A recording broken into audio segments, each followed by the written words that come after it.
만나 뵙게 돼서 반갑습니다. 저는 이중 목사이고요. 오늘과 내일 4시간 동안 저희가 요한계시록을 살펴봐야 되거든요.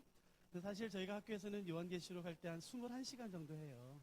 그 21시간 분량을 4시간 동안 끝내는 것이 쉽진 않겠지만 그래도 좀 이렇게 꼭 다뤄야 되는 부분이 있다면 그 부분을 다루고 싶습니다. 요한계시록은 성경 가운데 가장 많은 오해가 있는 성경 중에 하나예요. 구약 성경 하면 레위기, 신약에서는 요한계시록이죠. 특히 요한계시록 하면 우리가 요한계시록 너무 무섭고 어렵고 그러니까 함부로 대하면 안 될 것 같은, 물론 모든 게 함부로 대하면 안 되겠지만 너무 어렵고 두려운 마음이 있어요. 그래서 오해가 많죠. 그래서 저희가 오늘은 어떻게 요한계시록을 다가가야 되는지 그 배경과 그 오해하게 된 이유들, 그리고 이 앞부분을 제가 살펴보려고 합니다. 요한계시록을 오해하게 되는 가장 중요한 이유가 몇 가지가 있는데 그중에 제가 한 2가지만 살펴봐 드릴게요. 미리 양해를 구하고 싶은 것은 뭐냐면요, 오늘 몇 시간 동안 되는지는 알고 오셨어요 혹시? 너무 놀라실 것 같아서. 저희 2시간 하는 건데 알고는 오셨어요? 모르셨죠? 어떻게 하죠? 그래도 중간에 가셔도 되니까 제가 용서해 드릴게요. 미리 말씀드릴게요. 오늘 2시간, 내일 2시간 할 건데요. 2시간 동안 말씀 듣는 게 쉽지 않으세요. 그래서 제가 한 50분 정도 하고 한 5분이나 10분 정도 쉬었다가 나머지도 50분 정도 하도록 할게요. 혹시 가능하시다면, 지금 혹시 영상에 계신 분들은 더 좋으시겠네요. 빨리 펜이랑 종이를 가지고 오세요.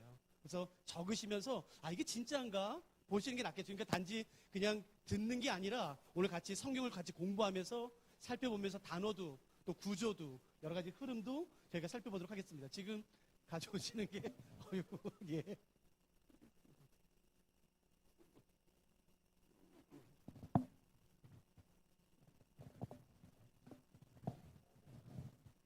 아마 영상에 계신 분들은 지금 당황스러우시겠지만 지금 현장에 오신 분들 다 일어나셔서 나가셔가지고요, 잠시 기다리셔야 될 것 같습니다.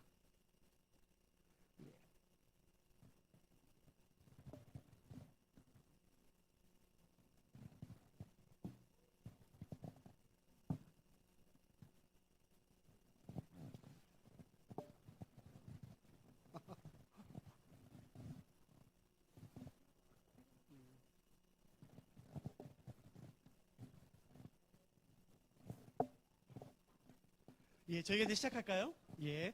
요한계시록을 오해하게 되는 이유는 한 5가지가 돼요. 근데 저희가 지금 그것만 하다 보면 오늘 끝나니까 제가 그 중에 2가지만 좀 설명드리도록 할게요. 첫째, 요한계시록을 아무리 읽어도, 정독을 해도, 많이 읽어도 오해할 수밖에 없는 이유는 뭐냐면은, 첫째, 요한계시록은 시간 순서대로 기록되었는가라는 것이에요. 요한계시록은 시간 순서대로 기록되었는가? 사도행전은 1장부터 28장까지 기록되어 있죠. 한번 보세요. 사도행전은 1장부터 28장까지 기록되어 있는데 2장이 오순절이에요. 그리고 13장이 사도 바울의 1차 전동이 시작이 되고 15장이 예루살렘 공의회입니다. 2장에서 성령이 임하고 13장에서 사도 바울이 드디어 1차 전쟁을 떠나게 되고 15장이 예루살렘 공의회 사건이에요. 자, 이 중에서 가장 먼저 일어난 사건은 뭘까요? 몰라도 돼요. 왜냐하면 사도행전은 시간 순서대로 기록되었어요. 그러므로 2장이 언급된 게 가장 먼저 기록됐겠죠. 그러면 이 세 사건 중에 가장 나중에 기록된 것, 일어난 것은요, 15장 사건이겠죠. 왜냐하면은 역사서의 기록 원칙은 시간 순서대로예요.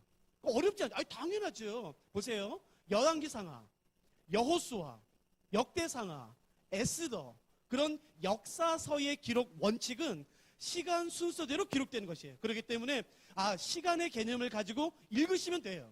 자, 요한계시록도 시간 순서대로 기록되는가요? 1장부터 22장까지요. 그걸 먼저 저희가 따져봐야 돼요. 자, 요한계시록은 사도행전과 열왕기상하와 여호수아처럼 시간 순서대로 기록되었나요? 기록되지 않았나요? 1번이에요? 2번이에요? 모르시겠어요? 여러분, 복음서 가운데 마태, 마가, 누가, 요한 4복음서가 있죠. 이 4복음서 가운데 시간 순서대로 기록된 것은 누가복음밖에 없어요. 마태복음은 시간 순서대로 기록되지 않았죠. 어떻게 기록됐나요? 모음집처럼 기록됐어요. 마태복음은 5장부터 7장은 예수님의 설교를 모아놨고 8장부터 9장은 예수님의 기적을 모아놨고 13장은 예수님의 비유를 모아놨고, 그런데 누가복음은 이것을 다 흩어놨지요. 시간 순서대로. 그러므로 누가복음을 읽을 때는 지금 시간에 흘러가고 있구나라는 개념을 가지고 읽으시면 되지만 마태복음은 그러면 안 돼요. 그러면 어그러져요. 이거 분명히 앞에서 나오는 것 같은데 왜 갑자기 뒤에서 나오지? 이거 나중에 일어난 사건인 것 같은데 왜 지금 여기서 나오지? 라고 혼동하게 되는 이유는 뭐냐면은 마태복음은 시간 순서대로 기록되지 않았고 모음집으로 기록됐어요. 옴니버스처럼요. 자, 그렇다면 요한계시록은요? 요한계시록은 사도행전처럼 시간 순서로 기록되었는가 안 되었는가를 우리가 한번 따져보죠. 직접 살펴보면서요. 성경 가셨으면 한번 펴시겠습니까? 요한계시록 6장 말씀입니다. 요한계시록 6장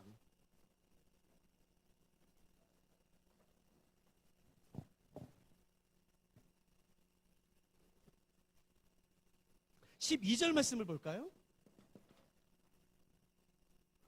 요한계시록 6장 12절 말씀을 읽을 테니까 눈여겨보세요. 제가 읽겠습니다. 내가 보니 여섯째 인을 떼실 때에 큰 지진이 나며, 우리가 여섯째는 내일 살펴볼 거예요. 해가 더 검은 털로 짠 상목같이 검어지고 달은 온통 피같이 되며 하늘의 별들이 무화과 나무가 대풍에 흔들려 설익은 열매가 떨어지는 것 같이 땅에 떨어지며 6장 12절과 13절에서는 해, 달, 별이 별에서 떨어졌어요. 이건 우리가 보면 나오니까 금방 알 수 있겠죠? 6장 12절에서는 해와 달과 별이 변해서 떨어졌어요. 자, 확인됐죠? 자, 그렇다면은 8장 12절이에요.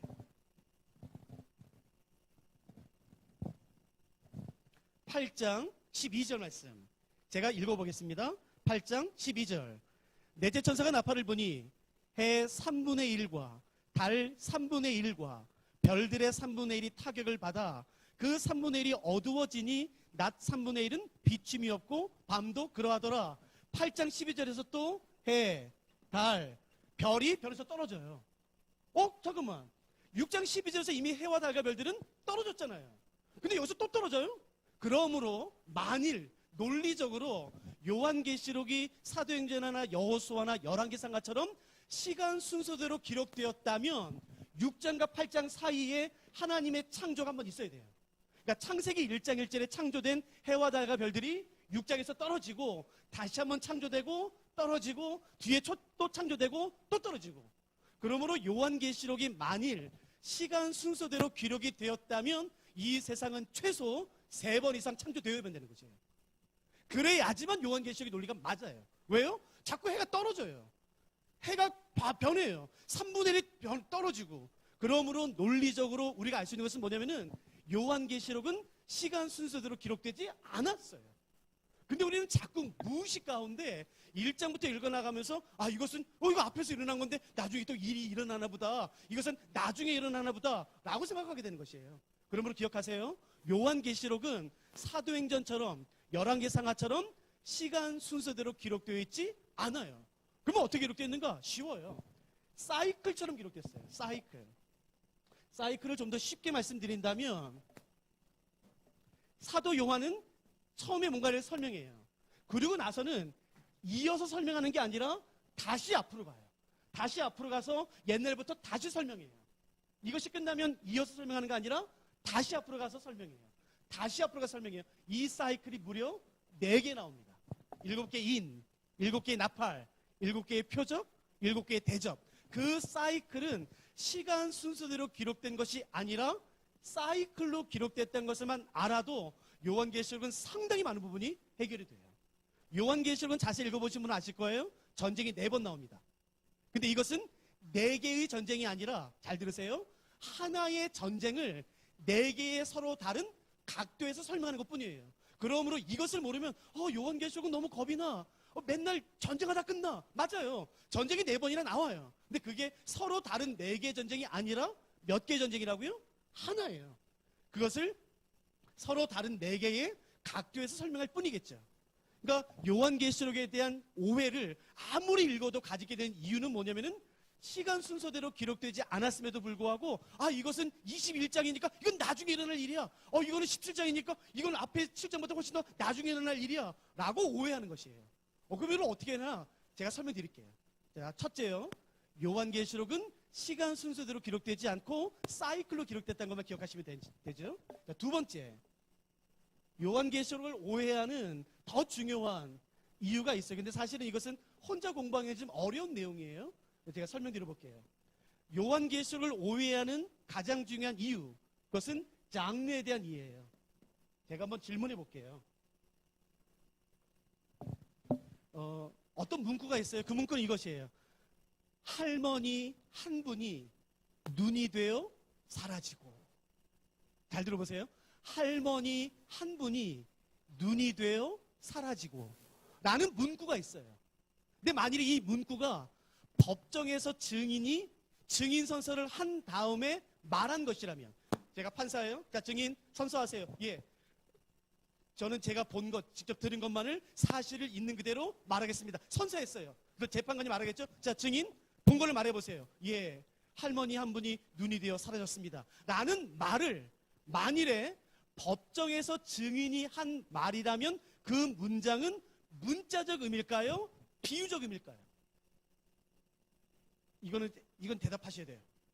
자, 그러니까 같은 문장이라 할지라도 법정에서 증인 선서를 한, 저는 제가 본 것, 들은 것, 사실만을 말하겠습니다라는 증인 선서를 한 사람이 재판 법정에서 한 말이라면 할머니 한 분이 눈이 되어 사라지고. 그렇다면 이 말은, 자, 문자적 의미일까요? 비유적 의미일까요? 문자적 의미죠. 근데 만일에 이 문장이 세계에서 가장 유명한 사이언스, 그 물리학 논문집에 실린 거라면 이것은 문자적 의미일까요? 비유적 의미일까요? 문자적 의미죠. 그러나 만일 이 같은 문장이 시에 실렸다면요. 시에. 이것은 문자적 의미일까요? 비유적 의미일까요? 비유적 의미죠. 그러므로 이 본문에 나와 있는 어떤 단어, 문장을 문자로 해석할 것인가, 상징으로 해석할 것인가는 읽는 사람이 결정하는 게 아니에요. 어느 유명한 목사님이나 교수가 결정하는 게 아니에요. 그건 누가 결정해? 본문이 결정하는 거예요. 본문을 감싸고 있는 장르예요. 그게 시면은 상징이죠. 여러분 보세요. 로마서, 우리는 그것을 서신서라 불러요. 서신서에 나와 있는 사람 이름, 로마서에 나와 있는 바울은 문자적 의미인가요? 상징적 의미인가요? 따라오고 계시죠?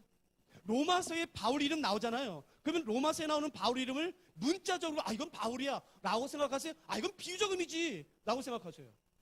문자적 의미죠. 역사서에 나오는 숫자예요. 사울이 40년을 통치했더라 라는 역사서에서의 숫자는 문자적 의미인가요? 상징적 의미인가요?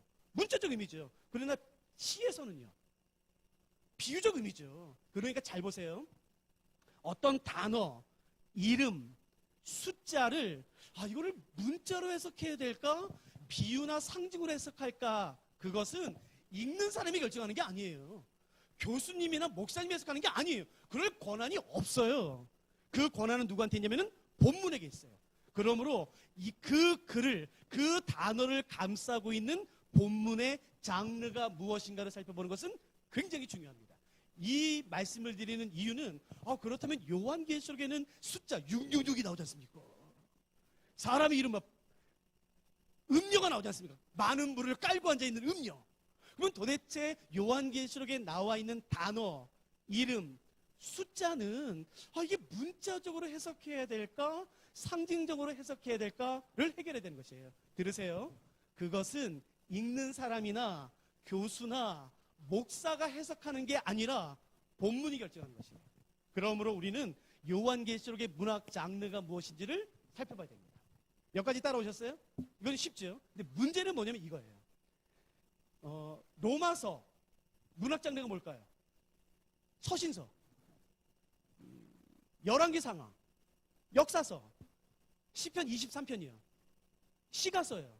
다 알지 않습니까? 다 대부분은 문학 장르가 하나예요. 근데 요한계시록만큼은 세 가지입니다. 여기서 혼동되는 거예요. 설명드릴게요. 여러분 직접 확인하세요. 요한계시록 1장. 첫 번째 문학 장르가 뭔지 한번 보실까요?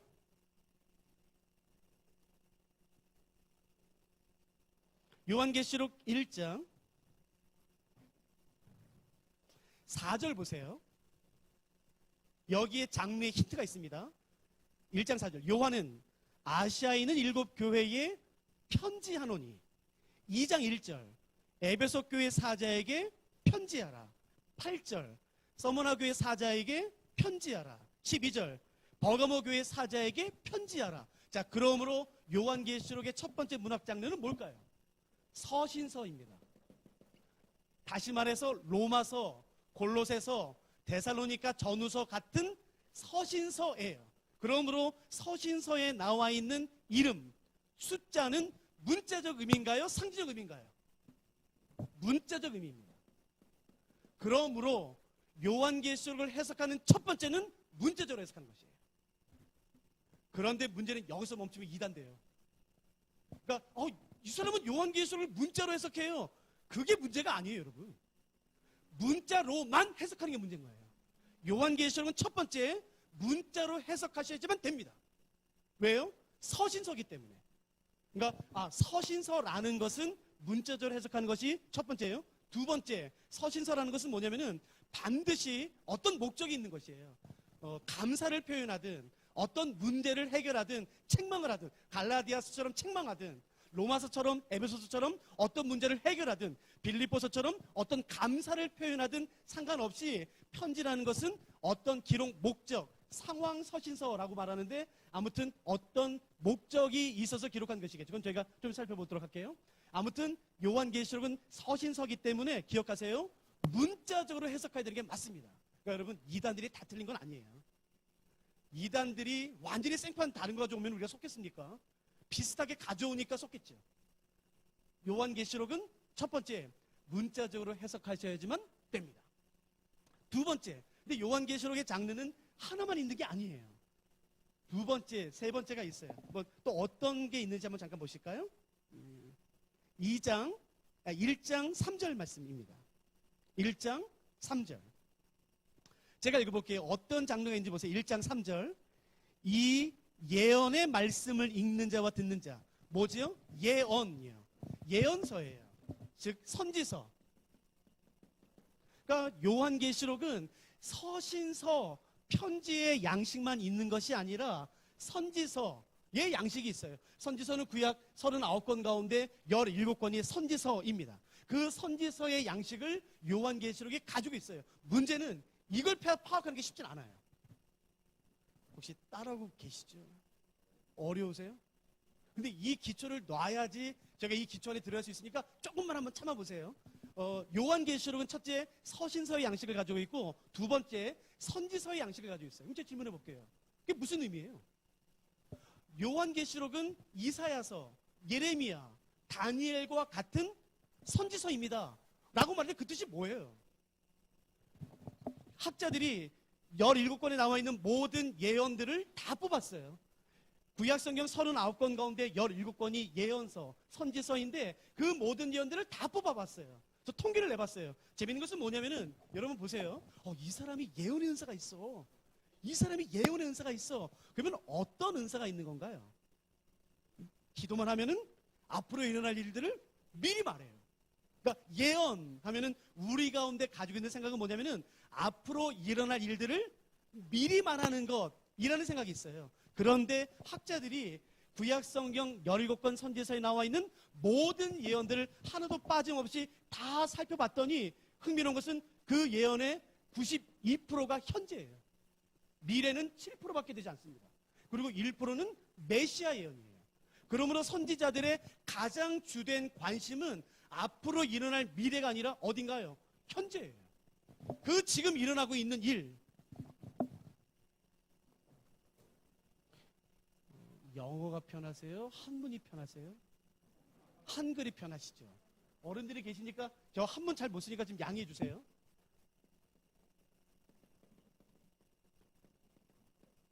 예언이요. 미리 예자예요. 이거 쓰지 않아요. 이예자를 써요. 이예자. 이게 무슨 말이냐면요. 이 다음에 가장 많이 오는 게 금자 써요. 예금. 이거는 맞딜 예자예요. 맞딜 예자. 예언하면은 미리 예자를 쓰는 게 아니라 어떤 예자를 쓰냐면은 맞딜 예자를 쓰는 것이에요. 그러므로 예언은 뭐냐면은 앞으로 일어날 일을 미리 말하는 게 예언이 아니라 하나님께서 전하라고 맡겨주신 말씀을 전하는 게 예언이에요. 그러므로 여기서 기준을 한번 생각해 보세요. 그러니까 거짓 예언자는 누구예요? 하나님이 맡겨주지도 않으신 말씀을 자기 마음대로 하나님으로 말하는 게 거짓 예언이에요. 아무리 감동적이라 말한다 할지라도, 아무리 논리적이라 할지라도, 사람들이 많이 은혜를 받는다 할지라도 그건 다 거짓이에요. 왜요? 하나님이 주신 것이기 때문에 그래요. 그러므로 중요한 것은 얼마나 논리적이냐, 얼마나 그 목사가 말을 잘하냐, 얼마나 좋은 단어를 그런 게 중요하지 않아요. 그것보다 훨씬 중요한 것은 뭐냐면은 하나님이 이 말씀을 맡겨주셨냐는 것이에요. 그러니까 예언의 가장 중요한 것은 미리 앞으로 일어날 일들을 미리 말하는 게 아니라 하나님께서 맡겨주신 것인데 그 중에 92%는 현재 일이에요. 지금. 그래서 선지자들의 가장 주된 관심은 지금 일이 일어나고 있는데 그 일이 일어나고 있는 일에 대한 원인, 이유를 말하는 것이에요. 왜 지금 사마리아가 포위당했는지 알아? 왜 지금 하늘이 문을 닫아서 비가 오지 않고 가뭄이 있는지 알아? 왜 지금 전쟁에서 졌는지 알아? 지금 어떤 일이 일어났는데 그 일에 대한 원인, 지금 죄를 범한 거야, 하나님과 언약이 깨어졌기 때문이야 라고 말하는 게 구약 성경 17권 선지서의 대부분이에요. 이해되시겠어요? 그러므로 다시 말씀드릴게요. 예언자들의 관심은 미래인가요? 현재인가요? 현재예요. 자, 다시요. 요한계시록의 장르는 선지서예요. 그러므로 요한계시록의 관심은 미래인가요? 현재인가요? 현재예요. 근데 우리는 자꾸 요한계시록 하면 자꾸 미래만 생각해요. 그러나 조심하세요. 92%는 미래, 현재지만 7%는 미래라고 말씀을 드렸죠. 그래서 요한계시록의 가장 주된 관심은 사도 요한 당시 때 어떤 일이 일어나고 있었나 봐요. 아직 저건 모르겠어요. 저희가 좀 이따 살펴봐 드릴 거예요. 그 일이 일어나고 있는 원인, 이유를 말하고 그것으로 말미암아 어떤 일이 일어날 것을 말하는 게 요한계시록이에요. 그래서 요한계시록의 관심은 현재이면서 동시에 미래예요. 그것만 이해하셔도 돼요. 그래서 자꾸 어떤 사람이 요한계시록을 미래로만 해석한다면 그래서 그건 버리셔도 돼요. 그건 그 자체가 틀린 거예요. 여기까지 이해되셨나요? 자, 요한계시록의 문학 장르는 세 가지인데 첫째는 서신서. 그렇기 때문에 요한계시록을 해석할 때는 문자적으로 해석하는 게 첫 번째입니다. 두 번째, 요한계시록은 이사야, 예레미야, 다니엘서 같은 선지서이기 때문에 주된 관심은 현재 일이에요. 좀 이따 살펴봐 드리겠지만 사도 요한 당시의 교회에 어떤 일이 일어났던 것 같아요. 도대체 그건 뭘까? 그건 제가 설명드릴게요. 마지막 세 번째, 요한계시록의 마지막 문학 장르는 어디 나오냐면은 요한계시록 1장 1절에 나옵니다. 자, 보실까요? 요한계시록 1장 1절. 문학 장르가 뭔지 보세요. 예수 그리스도의 뭔가요? 계시예요. 그러니까 이거는 계시 문학이에요. 계시 문학이 뭘까? 쉽게 말한다면 그것은 묵시 문학이겠죠. 묵시 문학이 뭔가 쉽게 말한다면 이 묵시 문학, 계시 문학은 기독교적인 용어예요. 일반 문학에서는 없죠. 그래서 학자들이 이 계시라는 말, 묵시라는 말을 일반 단어로 바꾸면 가장 비슷한 게 뭘까라고 고민해서 찾았어요. 기록해 보세요. 묵시 문학을 일반 문학에서는 어떻게 표현하는 게 가장 적절하냐면은 박해 문학으로 보는 게 가장 나아요. 박해 문학. 박해 문학은 한국 사람들이 굉장히 익숙합니다. 저는 스위스 로잔에서 이제 성경 같이 다 왔는데 다른 나라 사람들은 이 박해 문학 자체가 없어요. 그런데 한국 사람들은 박해 문학이 있기 때문에 이 이해가 굉장히 있습니다. 일제 강점기가 있었잖아요. 그 일제 강점기 때 나왔던 시, 소설, 수필들이 대부분이 박해 문학의 전형적인 예예요. 자, 제가 질문해 볼게요.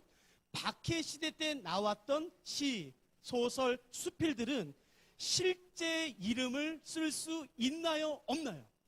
없죠. 그래서 어떻게 했죠? 빗대어 말했어요.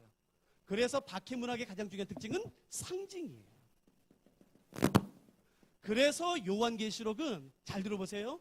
서신서이기 때문에 문자적 의미가 있고 동시에 계시문학, 묵시문학이기 때문에 상징이 있어요.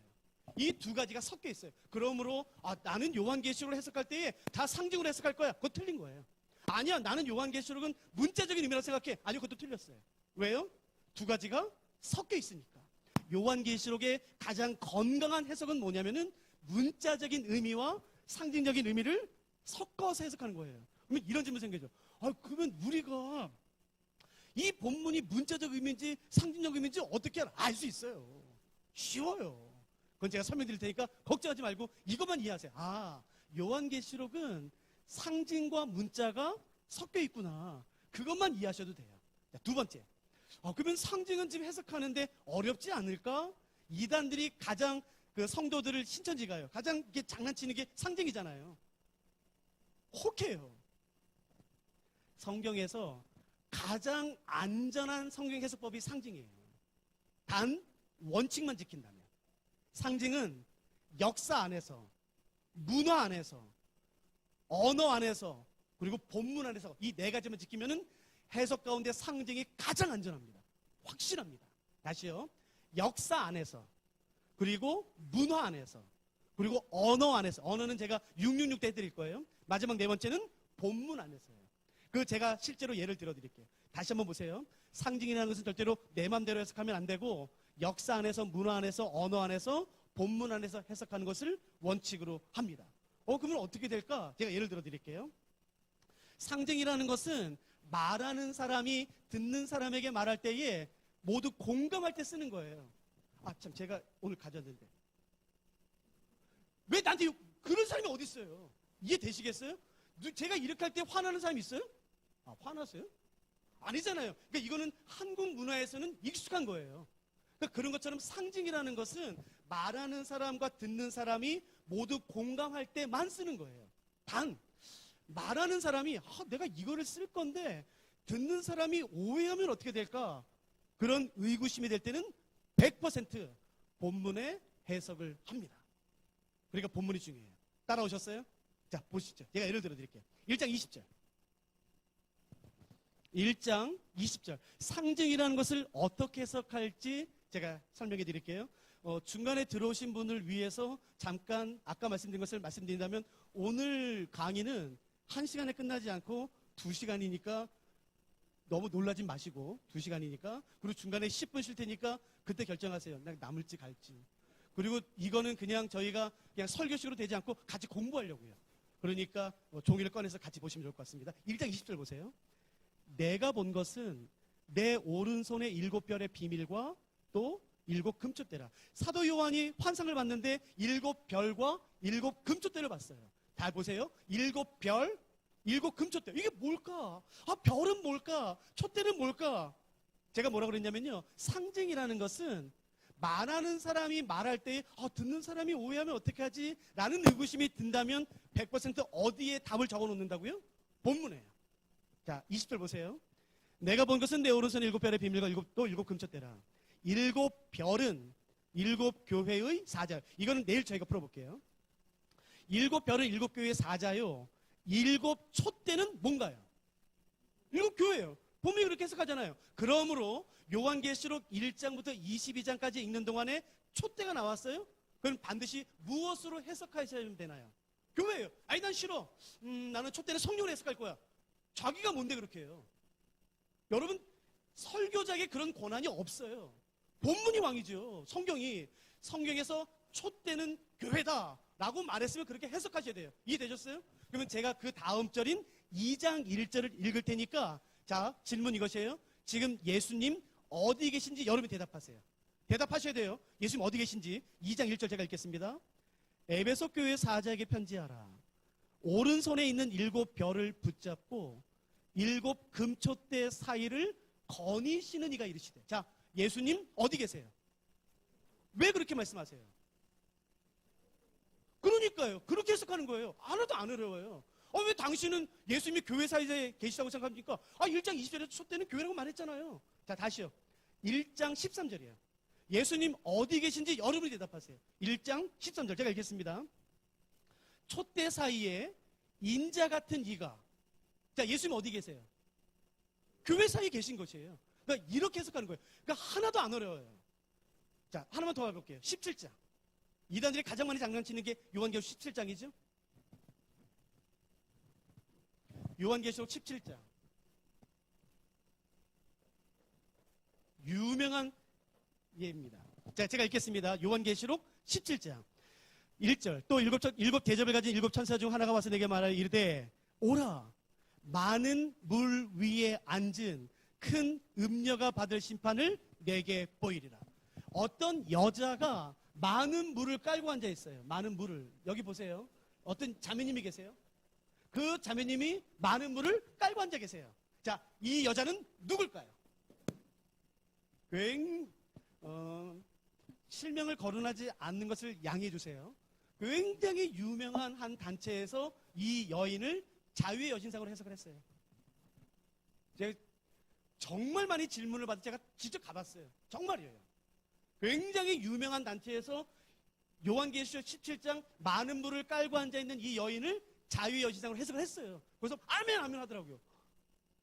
자, 그러면 여기서 물은 요한계시록 17장 1절의 물은 우리가 마시는 물 H2O죠. 자유의 여신상 보셨어요? 뉴욕에 가시면요, 진짜 자유의 여신상은요, 육지에 있지 않고 떨어져 있어요. 바다에. 육지와 떨어져 있어요, 섬에. 맞죠, 그러니까. 맞아요? 제가 지금 뭐라 그랬냐면요, 상징이라는 것은 말하는 사람과 듣는 사람이 모두 공감할 때만 쓰는 것이고, 만일에 말하는 사람이 내가 이걸 말하려고 하는데 듣는 사람이 다르게 이해하면 어떻게 하지? 그럴 땐 어떻게 한다고요? 반드시 본문에 해석을 해놓는다고요. 17장 15절을 보세요. 이건 밑줄 그어놓으세요. 제가 읽겠습니다. 또 천사가 내게 말하되 내가 본 바 음녀가 앉아있는 물은 백성과 무리와 열국과 방언들이라. 그러므로 여기서 말하는 물은 진짜 물인가요? 아닌가요? 아니죠. 그러면 이 물은 뭐예요? 많은 사람들, 많은 세력들, 많은 나라들이죠. 그 세력들을 이 여자가 깔고 앉아있어요. 자, 여자는 누굴까요? 두 번째 6절 보세요. 또 내가 보매 이 여자가 성도들의 피와 예수의 증인들의 피에 취한지라. 그러니까 이 여자가, 이 자매님이 취해 있어요. 봤더니 성도들의 피를 마셨어요. 그러니까 아마 한두 잔 마신 것 같진 않아요. 그러니까 피가 마치 와인같이 보이나 봐죠. 그래서 그 성도들의 피를 벌컥벌컥 마셨더니 취했어요. 피 마시면 취해요? 아니겠죠. 그러니까 죽였다는 의미겠죠. 그러니까 많은 물을 깔고 앉아있는 이 여인은 첫째, 많은 세력과 사람들과 나라들을 다스리는 어떤 존재. 두 번째, 모든 사람들을 박해하는 게 아니라 그리스도인들을 박해해서 심지어 죽이기까지 했나 봐요. 그래서 그 피에 취해 있어요. 도대체 이 여자는 누굴까요? 세 번째, 5절. 그의 이마에 이름이 기록되었으니, 그러니까 이 여자 이마를 자세히 보시면 어떤 이름이 있나 봐요. 뭐죠? 비밀이라. 큰 바벨론이라 적혀있대. 이 여자는 바벨론으로 불려져. 그러면 질문해 볼 수 있죠. 사도 요한 당시에 이 세상에 로마가 존재했을 때 이 세상 그 당시에는 바벨론이란 나라가 있었지요? 다시요. 사도 요한이 살았을 당시에 이 세상에는 바벨론이란 나라가 있었지요? 망했잖아요. 구약에 이미 사라진 나라예요. 그런데 이 여자가 바벨론으로 불려져요. 이미 사라진 나라인데 도대체 이 여자는 누굴까요? 요한계시록 17장 안에만 이 여자를 묘사하는 게 7개가 나와요. 그걸 보면 이 여자는 누구구나 라고 금방 알 수가 있겠죠. 이렇게 상징을 해석하는 것이에요. 그러므로 상징이라는 것은 하나도 어렵지 않아요. 이해되시겠어요? 자, 다시 정리할게요. 요한계시록을 아무리 읽어도 오해하게 되는 여러 가지 이유가 있는데 그중에 두 가지를 말씀드렸어요. 첫째, 요한계시록은 시간 순서대로 기록되어 있나요? 아니에요. 사이클로 기록되어 있어요.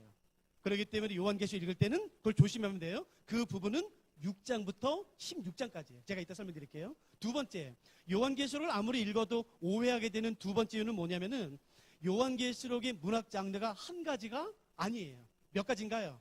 세 가지예요. 그 세 가지는 뭐죠? 서신서, 선지서, 묵시문화. 서신서기 때문에 문자로 해석하고 있어야 돼요.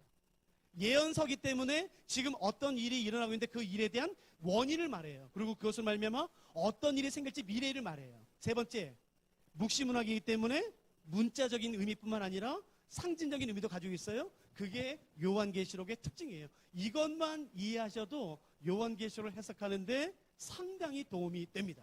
여기까지 따라오셨나요? 그럼 제가 이제 그 다음에 해드릴 건 뭐냐면은 각각의 성경은 그 성경을 기록할 수밖에 없었던 어떤 특정한 역사적 상황이 있었어요. 그렇기 때문에 그 상황을 이해하는 것이 그 본문을 이해하는데 아주 중요합니다. 사도 바울이 에베소를 기록했을 때 어떤 상황이었는지에 따라서 에베소서의 그 내용의 깊이가 굉장히 깊어져요. 히브리서도 그렇고 마가복음도 그렇고 로마서도 그렇고, 중요한 것은 사도 요한이 요한계시록을 기록했을 당시에 어떤 일이 있었어요. 그 역사적 배경을 제가 이제부터 설명드릴 테니까 오늘과 내일 우리가 요한계시록을 살펴볼 때에 이 역사적 배경 안에서 우리가 요한계시록을 살펴볼 것입니다. 준비되셨어요?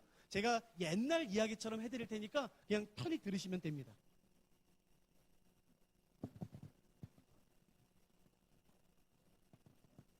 근데 제가 양해 구해야 되는 게 지금 저희가 45분이 지났거든요. 그러니까 제가 50분하고 10분 쉰다고 말씀을 드렸잖아요. 그러니까 5분 안에 맞춰야 돼요. 근데 원래 학교에서는 이것만 3시간 반이에요. 역사적 배경만. 근데 이거를 빨리 끝내도 15분 될 것 같아요. 제가 쉬는 시간 확보해 드릴게요. 걱정하지 마세요. 마치는 시간, 제가 학교에서만 25년 있었습니다. 칼같이 끝낼 테니까 걱정하지 마세요. 대신 첫 강의는 좀 길고 10분 쉬고 두 번째 강의는 20-30분만 하면 되니까 좀 양해해 주세요. 제가 그 요한계시록의 배경이 되는 옛날 얘기를 해드릴게요. AD 81년이에요. AD 81년 로마에는 새로운 황제가 즉위하게 되는데 그 황제의 이름이 도미티안이에요. 세계사적인 용어로는 도미티아누스라고 말하지만 성경은 그냥 도미티안이라는 사람이 81년에 집권하는데 이때 로마가 굉장히 어려웠었어요. 경제적으로. 그래서 도미티안은 나라가 굉장히 어려웠을 때 즉위하게 됐고, 이 사람에게 주어진 첫 번째 임무 중에 하나는 뭐냐면은 다시 경제를 부흥시키는 것이에요. 그래서 이 사람이 쓴 것은 뭐냐면은 원로원에게 누명을 씌워서 넓은 땅을 가지고 있는 원로원을 죽여 그 재산을 빼앗고, 두 번째는 뭐냐면은 신의 힘을 빌려, 즉 그리스 로마의 신들의 힘을 빌어 로마를 재건하는 것이었어요. 그런데 이때 도미티안이 썼던 방법 중에 하나가 그리스 로마의 신들을 다시 로마로 데리고 와서 로마 주요한 도시들의 그 신전을 세우는 것인데, 한 조그만한 공동체가 로비를 해서 그 도미티안 황제의 계획을 막아버려요. 그 조그만한 단체가. 그래서 도미티안이 굉장히 자존심 상해요. 집권 초기에는 우리가 알고 있듯이 막 장악된 게 아니잖아요. 그러니까 힘이 없었어요. 그래서 도미티안이 밀렸어요. 그래서 도미티안이 굉장히 수치를 당했고 자존심이 상했어요. 그 공동체가 바로 그리스도인이에요. 그리스도인들의 로비로 말미암아 도미티안이 원래 하려고 했었던 그리스 로마의 신들을 복권시키는 것이 막혀요. 그래서 굉장히 자존심이 상해요. 그런 상태에서 약 10년이 지나서 90년에서 92년이 됩니다. 약 10년이 지났을 때에 이제 도미티안은 어느 정도 로마를 장악하기 시작해요. 경제, 정치, 사회, 문화, 군대, 외교, 원로를 딱 틀어잡죠. 그래서 10년 전에 하지 못했던 것을 다시 이때 하려고 해요. 90년부터 92년 사이에. 그 중에 하나가 바로 뭐냐면은 그리스 로마의 신들을 복권하는 것이에요. 그리스 로마의 신들을 다시 가지고 와서 로마 주요한 도시들의 신전을 세워 그들이 로마를 축복하게 하려고 하는 것이었어요. 근데 이때 도미티안이 한 가지를 더해요. 그리스 로마의 신들을 복권시키면서 이 도미티안이 한 게 뭐냐면은 모든 로마 사람들과 원로원들을 모아놓고 이렇게 말해요. 실제로 도미티안이 도미티안이에요. 제가 한 게 아니라 죄송해요. 제가 사실은 여러분에게 거짓말을 했어요. 도미티안이 뭘 거짓말했죠, 황제가? 저는 사람이 아니에요. 신이. 이런 미친 말이 어딨어요. 그러니까 도미티안이 90년부터 92년 사이에 자기를 신으로 승격시켜요. 그래서 더 이상 잘 보세요. 황제란 단어를 쓰지 않아요. 시저, 가이사란 말을. 이 도미티안에게 붙여지는 공식적인 칭호는 뭐냐면 라틴 말로 도미누스, 데우스라는 것이에요. 주, 하나님. 도미티안의 공식적인 칭호는 뭐가 되냐면은 우리 주, 우리 하나님이 돼요. 그러니까 그리스 로마의 신들을 복권시키면서 자기 자신을 신으로 편입시켜요. 근데 문제는 뭐냐면은 로마 사람들과 원로원이 누구도 반대하지 않아요. 다 환영해요. 왜냐하면 도미티안 이전에 미친 황제들이 많았어요. 갈리굴라, 글라우디우스, 네로. 그 사람들 이미 죽은 다음에 다 신이 됐어요. 그러니까 도미티안도 죽으면 신이 될 거예요. 아니 죽어서 신이 되나 지금 신이 되나 로마 사람들에게 뭐 손해될 건 없잖아요. 아니, 더구나 더 좋지요. 왜냐면은 이제 로마는 누가 다스리는 나라가 된지 아세요? 신이 다스리는 나라예요. 사람이 아니라. 그러니까 앞다퉈서 환영해요. 근데 이것을 반대하는 사람은 오직 한 그룹이에요. 누구겠습니까? 그리스도인들이에요. 사실은 도미티안이 이를 갈고 있었어요. 약 10년 전에 그리스도인들로 말미암아 자존심이 상했던 그 일을 기억하고 있다가 그리스 로마의 신들을 가지고 오면 자기를 신으로 승격시키면 반드시 그리스도인들이 반대할 것을 알았어요. 그래서 반대하자 그걸 딱 잡습니다. 너네 때문이야. 그리스도인들 너네 때문에 로마의 신들이 화가 나서 로마의 경제가 어려운 거야. 이 나라가 이렇게 어려운 것은 다 너희 그리스도인들 때문이야. 라고 그걸 뒤집어 씌워요. 그래서 이때부터 합법적으로 박해를 들어갑니다. 그게 그 유명한 도미티안 박해예요. 그게 90년, 92년도에 시작해서 96년 9월 18일에 끝납니다. 도미티안이 죽었을 때예요. 여러분, 이 약 4년, 5년 동안 됐던 도미티안 박해는 전무후무한 박해예요. 왜냐하면 약 25년 전에 64년 7월 18일 날 로마에 불이 나서 네로 박해가 있었지 않습니까? 이미 로마는 그리스도인들을 한번 박해봤어요. 그렇기 때문에 어떻게 박해하면 효과적으로 박해하는지 알았어요. 그리스도인들을 잡아와요. 그랬더니 그리스도인들이 그 네로 박해 때 피했던, 기억나세요? 동굴? 우리는 그걸 카타콤이라고 부르지 않습니까? 그걸로 다 숨는 거예요. 그리스도인들을 잡으러 갔더니 다 그리스도인들이 카타콤에 숨었어요. 근데 문제는 뭐냐면 카타콤이 이런 홀이 아니라 거의 지하 도시예요. 갑바도기아 가보셨어요? 나중에 한번 꼭 가보세요. 갑바도기아에 가시면 이 당시 판 것으로 추정되는 카타콤들이 있는데 그 중에 하나는 지하 몇 층인 줄 아세요? 지하 20층입니다.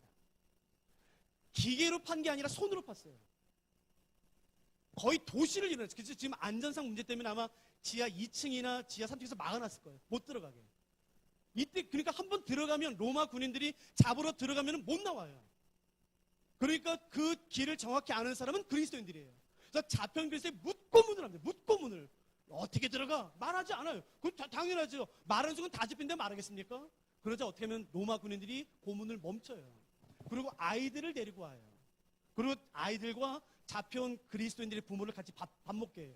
그렇지, 내가 뭘 잘못했어? 아니, 도미티안은 신이 아니야. 우리 주, 우리 하나님. 그걸 꼭 기억하세요. 도미누스 et 데우스, 우리 주, 우리 하나님. 아니, 도미티안이 무슨 신이야? 아니야, 도미티안 신 아니야. 근데 그밖에 더 죄가 더 있어? 아이, 자기 잘못했겠지. 밥을 먹어요. 식사가 끝나면 군인들이 그 아이들을 집으로 돌려보내서 이렇게 말해요. 아, 참, 지금 밖에 추우니까 니네 그냥 가지 마. 그래서 염소 털과 양털로 짠 얇은 후드티를 아이들에게 입혀요. 근데 이때 어떻게 하냐면은 로마는 전통적으로 유명한 스포츠, 레포츠가 있죠. 사냥이요.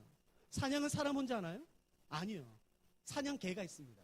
저는 개를 키우지 않아서 모르는데 로마의 사냥개는 유명해요. 저희 간사 중에 한 명이 형 이거 한번 동영상 봐봐. 근데 그 투견이요. 싸우는 개. 옛날에 사냥개였는데 투견까지 했던 어떤 종이 있는데 그 동영상이 어떻게 되냐면은 아버지가 자녀 한 6살 됐을까요? 자녀랑 손잡고 가는데 개가 와서 자녀를 물었어요. 그랬더니 아버지가 깜짝 놀래가지고 야구방망이 같은 걸 가져와서 막 개를요 20분 동안 때려요. 20분 동안 50을 풀스윙으로 해요. 근데 개가 안 나요. 그 개는요 목을 잘라야지만 나요. 그게 사냥개예요. 근데 그 로마 군인들이 그 로마의 사냥개를 데려다가 2주 3주 굶겨요. 그럼 어떻게 되는지 아세요? 악에 맞춰요. 미칩니다. 눈이 돌아가요. 그리고 그 그리스도인 부모와 자녀들이 식사하는 동안에 기록된 문헌에 의하면 창으로 그 개를 쑤십니다. 악에 맞지 막 으르렁거리게 창으로 계속 쑤셔서 상처를 내요. 그리고 나서 아이들을 돌려보낼 때 그 개를 부모본 앞에서 풀어요. 그러면 걔가 어떻게 하는지 아세요? 뛰어가서 점프해서 아이 뒷목을 잡고 그래서 찢어 죽여요. 그럼 말해요. 그리스도인들 어디 있어? 어떻게 들어가? 말 안 해? 그럼 부모님 데리고 와요. 제발 부모님을 가지 마세요. 카타콤은 이렇게 들어가는 거예요. 그때 썼던 문자가 뭐죠? 익투스예요. 근데 진짜 익투스가 있고 가짜 익투스가 있다고요. 그걸 구분할 수 있는 사람은 그리스도인밖에 없다고요. 이게 진짜 익투스고 이게 가짜 익투스 이렇게 들어가면 절대 못 나와요. 이거 따라 들어가야 돼요. 그래서 로마 군인들이 가서 그리스도인들을 잡아와요. 우리가 거기 있는 거 어떻게 알았어요? 얘가 말해줬어. 그러니까 상상해 보세요. 교회가 어떻게 됐을까? 완전히 와야 돼요. 이게 단가요? 아니요. 우리는 로마의 그리스도인 박해하면은 그 맹수와 싸운 것만 기억하세요. 맞아요. 근데 그 전에 어떻게 하냐면요. 이때 그리스도인들을 완전히 발가벗겨요. 그리고 나서 수만 명으로 로마 시민을 채운 경기장에 데리고 가서 그리스도인들을 완전히 발가벗겨 그리스 로마의 신화를 연극하게 합니다. 그리스 로마 신화 읽어보셨어요? 반 이상이 성적인 내용이에요. 내용이 더럽습니다. 아버지가 딸을, 고모를. 내용이 더러워요. 그 내용을 그리스도인으로 하여금 연극하게 해요. 견딜 수 있으시겠어요? 수만 명의 사람들이 보고 있어요. 어저께 나랑 같이 예배드렸던 그 권사님, 장로님이 내가 그 짓을 해야 돼요. 완전히 발가벗겼어. 그게 끝나면 맹수를 풀어요. 그게 단가요? 아니요. 들어오는 초입길에 그리스도인을 묶어놔요. 우리 다 알죠? 하루 종일 초를 발라놓고요. 그리고 해가 뉘엿뉘엿 넘어갈 때에 로마 군인들이 횃불을 가지고 와죠. 그래서 불 질러요. 왠 줄 아세요? 우리 로마를 떠난 그리스 로마의 신들이요, 이제 당신들을 반대했던 그리스도인이 죽습니다. 이 불을 비삼아 다시 로마로 들어오십시오 라는 의미로 그리스도를 태워주겠다고요. 처참합니다. 이건 유도 아니에요. 그러니까 인간이 동원할 수 있는 모든 박해가 동원됐던 것이 이 도미티안 박해예요. 상상을 초월하는. 수많은 사람들이 배교합니다. 내가 미쳤냐, 예수 때문에 죽게. 수많은 사람이 배교해요. 여러분, 수많은 그리스도인들이 잡아서 처참히 죽습니다. 믿음을 버려요. 수많은 사람이 골짜기, 카타콤, 광야, 그런 데로 도망다녀요. 교회가 완전히 끝나갈, 이때 도미티안이 했던 말이 있죠. 이 말은 역사상 로마의 황제 중에 딱 2명밖에 하지 않습니다. 1세기 때는 도미티안이 유일해요. 그 말은 뭐냐면 이 말이에요. 내 살아생전에 내 제국 로마에서 내가 그리스도인과 교회의 씨를 말려버리겠다 라는 말은 도미티안이 합니다. 근데 정말 그렇게 돼요. 그러니까 상상해 보세요. 근데 조심하셔야 되는 것은, 배교에는 2종류가 있었어요. 첫째, 진짜 믿음을 버린 거예요. 내 미쳤냐? 여러분, 질문할 때 한번 대답해 보시겠어요? 이 도미티안 박해는 피할 수 있었나요? 없었나요? 피할 수 있나요? 없나요? 있죠. 나 예수 몰라, 그거 개자식 그거. 여러분, 예수님 향해서 욕 한 번만 하면 돼요. 그러면 이 끔찍한 박해 한 번에 피합니다.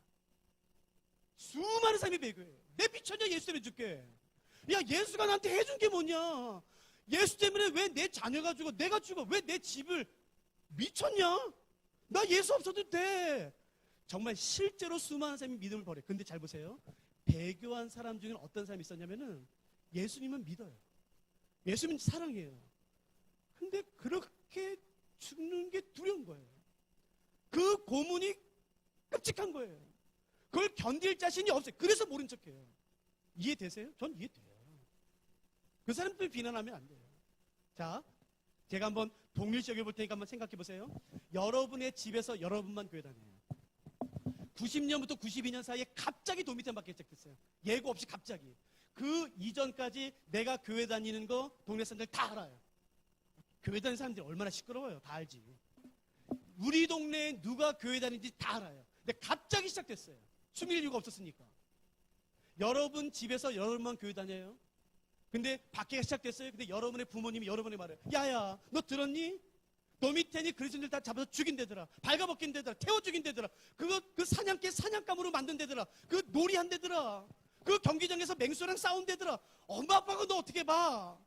너 그렇게 죽는 거 어떻게 봐? 지금 옆마을에 로마 군인이 왔대. 그리고 그 다음에 우리 마을이야. 너 교회 다니는 거 다 한다. 이 동네 사람들 너 교회 다니는 거 다 한다. 그러니까 바로 우리 집에 올 거야. 그러니까 로마 군인이 오면, 그래서 너 예수 믿지? 하면은 한마디만 말해. 나 예수 몰라요. 한마디만 해. 예수님이 그것도 이해 못하겠니? 사랑이 많으시다며? 이해가 많으시다며? 그거 이해 못하겠니? 그러니까 너 예수 믿자면 모른다고 알았어? 근데 그 말이 끝나기 전에 불이 펄컥 열렸어요. 그리고 로마 군인이 서 있어요. 그리고 로마 군인 바로 옆에 내가 교회 다닌 걸 아는 이웃 주민이 서 있어요. 잽니다. 로마 군인이 물어요. 너 예수 믿지? 여러분 뭐로 대답하실래요? 잘 들으세요. 그때 머뭇거리면 잡혀요. 머뭇거리면. 바로 대답해야 돼요. 나 예수 몰라, 그 개자식 그거. 욕하면 돼요, 욕하면. 그러면 이 끔찍한 밖에 하루도 안 가지 않아요. 어떻게 하시겠어요? 그러니까 배교는 2종류 있었어요. 진짜 믿음을 버린 사람들. 2번째는 예수님을 믿지만 이 고문, 이 고통을 감당할 자신이 없는 거예요. 근데 여러분 보세요. 로마 군인이 바보인 줄 아세요? 배교했다고 다 믿겠습니까? 아니요. 기록에 의하면요, 배교한 그리스도인들을 로마 경기장 제일 앞줄에 배열해요. 제일 앞줄에. 그래서 그리스도인들을 잡아와서 완전히 발가벗기고 연극하게 하고 맹수와 싸워서 글라디에이터처럼 싸우게 할 때에 로마 사람들은 일어나서 화를 우후! 야, 더 죽여라, 더 벗겨라, 뭐 더 해라, 막 우후! 막 신나서 그래요. 근데 보세요. 나는 배교했는데 일어나지 않고 울어요. 군인이 볼 때 그 사람은 진짜 배교한 걸까요? 아니면 그리스도인일까요? 그걸 모르겠습니까? 당연히 알지. 그래서 배교한 그리스도인들을 제일 앞줄에 배열해요. 잘 보세요. 여러분이 배교한 그리스도인이에요. 진짜 믿음을 버린 게 아니라 나 이걸 자신이 없어요. 자신이 없어서 그랬어요. 근데 내 주일학교 학생이 거기 있어요. 교사인 나는 여기 있는데, 장로인 목사인 나는 여기 있는데 내 성도가 거기 있어. 이게 뭐지? 갑자기 나와서 다 발가벗겨서 막 사자에 막 찢어지는데 사람들이 일어서 막 환호성을 질러. 오호! 최고다! 그때 내가 해야 되는 일은 뭐냐면요, 일어나서 소리 지르면서 외치는 거예요. 너 죽여라! 하실 수 있으시겠어요? 상상을 초월할 수 없는 시간이 이 시간이에요. 도미티안 밖에. 사실 이걸 풀로 설명드리면 한 3시간 해야 돼요. 끔찍한. 여러분, 그때 수많은 사람이 믿음을 버려요. 더군다나 리더가 있으면 되는데 리더였던 사도 요한은 반모라는, 우리가 잘 알죠? 에베소 바로 앞에 있는 반모라는 사람이 유배당해요. 이 말은 무슨 말이냐면은 성도들이 모여도 어떻게 기도해야 되는지를 가르쳐줄 사람이 없어요.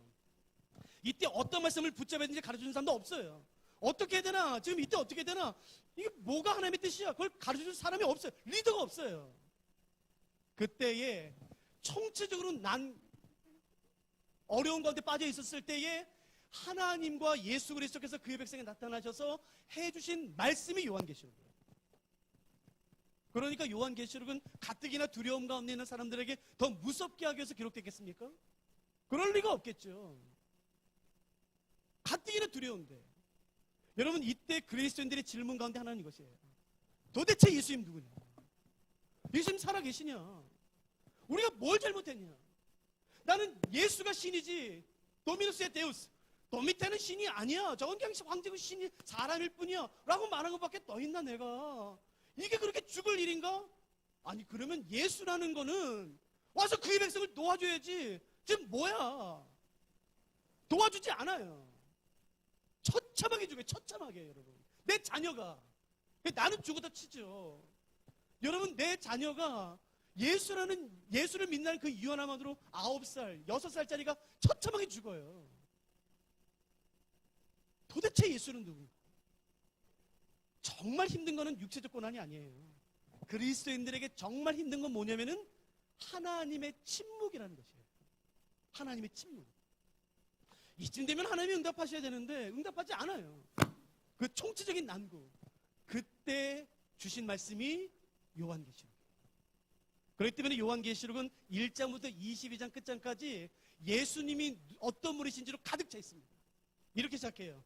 예수 그리스도의 계시라. 이것만 하고 제가 잠깐 쉴게요. 잘 보세요. 1장 1절. 예수 그리스도의 계시라.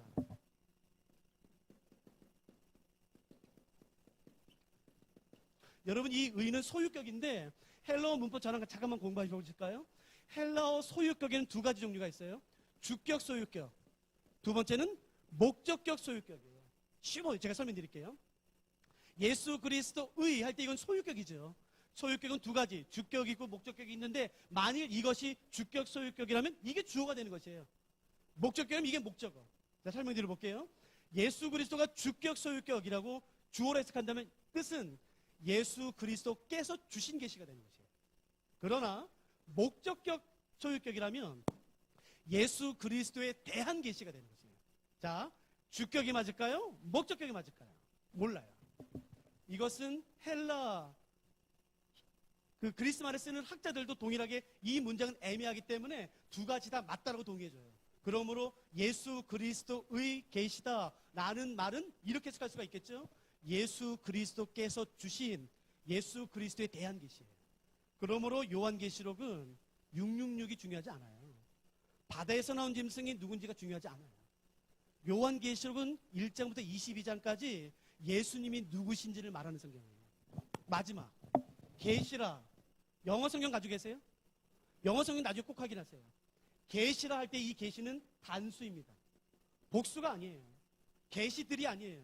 요한계시록은 이 계시, 저 계시, 이 환상, 저 환상, 잡다한 환상들과 계시들을 말하는 게 아니라 오직 한 가지 계시를 말하는 것이에요. 누구에 대한이에요?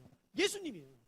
그러므로 요한계시록은 1장부터 22장 끝장까지 예수님이 누구신지, 그 예수님이 누구신지로 가득한 성경이 요한계시록이에요.